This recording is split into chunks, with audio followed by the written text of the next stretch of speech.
Hey everybody, welcome back. This is our 2004 Dodge Durango, and we're going to do an overview of it today.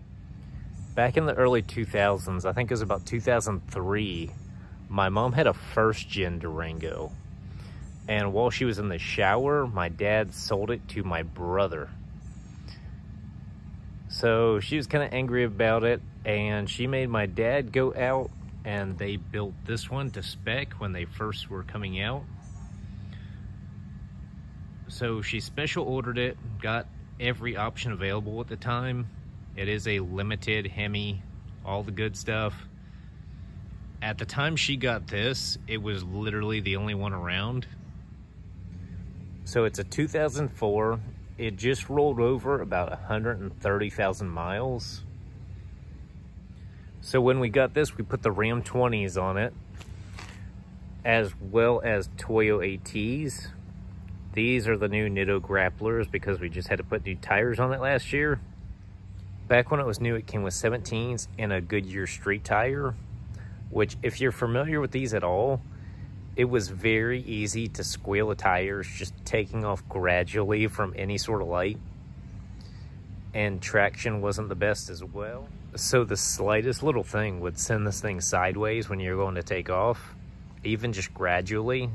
You know, around here we get a lot of rain, we have railroad tracks. But once we put an all-terrain on here, we didn't have those issues anymore. It handled a lot better, as well as getting traction. It didn't really flop around in the rain like it used to with the original tires on it. So that's how we ended up with these. Would not go back at all. This is pretty much the way to have it, unless you went to like a 22 with a 305 and lowered it a little bit. So inside, this is the limited. So we have the gray leather, heated seats. We have the sunroof in here as well, the TV, all the typical early 2000s stuff.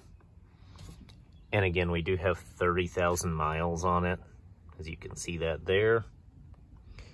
And it pretty much looks like brand new in here still, aside from maybe a little wear on the seat edge. That's really about it.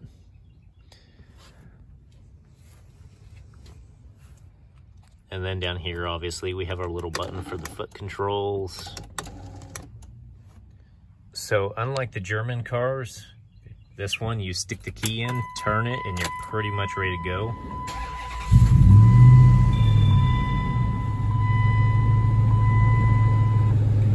No lights, other than the door being open, obviously. This one, unlike the Mercedes, actually does have a little sound to it. I'm not gonna rev it too high because it's cold still, but you can pretty much get the idea. All right, under here, it's dirty, obviously. We do need to get this thing washed up pretty well, but as you can see, we have some MSD stuff on it. You know, just kind of the usual things. We do not have a cold air intake. These things are actually kind of picky when it comes to water. This seal up here by the windshield, you know, the cowling, if this rubber seal gets bad in any sort of way, starts cracking away, water will actually run down it and cause the engine to misfire when it gets down into there, because this whole kind of cowling area comes off of it so you can access the engine. So that's kind of nice. Kind of a pain in the butt when you go to do spark plugs and stuff. It's kind of easier to take all this windshield wiper cowling off. So that's a little extra time, but it does open it all up for you. So that's pretty nice. And also, if you aren't familiar with these, whether it's two-wheel drive, four-wheel drive, they have the torsion bar front end. So you can always crank the keys to lift it, lower it, whatever you need to do. So with the Hemi and the 5-speed, it does tow pretty well. I think it's somewhere around 6,000 pounds, if I remember right. But it tows very well. So for example, you can, like we have a little car hauler, we can throw one of the Camaros or something on it. It'll haul it no problem. The boats, no problem. You know, it really is good in that aspect of it is a nice all-around vehicle, and it's very capable for what it is. So I do have a couple plans to refresh this thing going forward. I do have some other secondary door handles I was gonna paint match to it and put on here. We have this little door ding that I need to PDR and fix that up. We'll probably end up painting the grille body color as well and leave the billet inserts in there just to kind of keep it pretty period as to what it was. But again, Florida, all the windows are blacked out. It's been like that as long as I can remember. I think that one ding over there is actually the only damage on this thing, other than maybe some scuffs on the bumper.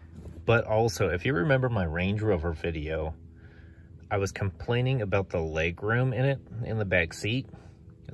I have this front seat pretty far back, and I'm just barely not touching the back of the seat.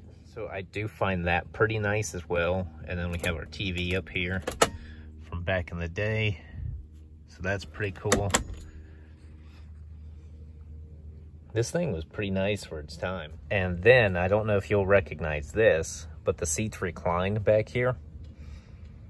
So you can recline the back seat, which is a feature you don't see too often in them. Like the Range Rover, the seat doesn't recline this much. And it does have third row seating, but we have some other cargo back here right now. As you can see, all the cases of oil with some brake calipers, brake rotors, vacuum pump for AC, AC lines to charge AC. They've been busy. So as you can see, there's more than enough room for cargo. When the rear seat is folded up, it comes to where you have about a foot of room, at least, back here in the cargo area with the third row seat up. It is the Durango Limited. We have our tow hitch, and then we have our Hemi. So overall, this really is a good vehicle, very reliable. I don't think it's ever really had an issue other than the battery dying, but that's because it sits for weeks on end usually. So if you've been looking at these, I would definitely get one as long as it has a 5.7 Hemi in it. The other two are kind of junk. If you know about the 3.7s and the 4.7s, they're ticking time bombs usually. But in reality, a lot of these cars from the early to mid 2000s, the Durangos, the Chargers, 300s, and then as well, you have the Jeep Grand Cherokee. Some of those have the Hemis as well, the Dodge Magnum. All those are kind of slept on, you know, they're down in value right now, but they really are a good bang for the buck if you can find one with the Hemi in it. So this is actually kind of one of our go-tos. I think this is actually what I brought my daughter home from the hospital in when we had her, but it's been extremely reliable.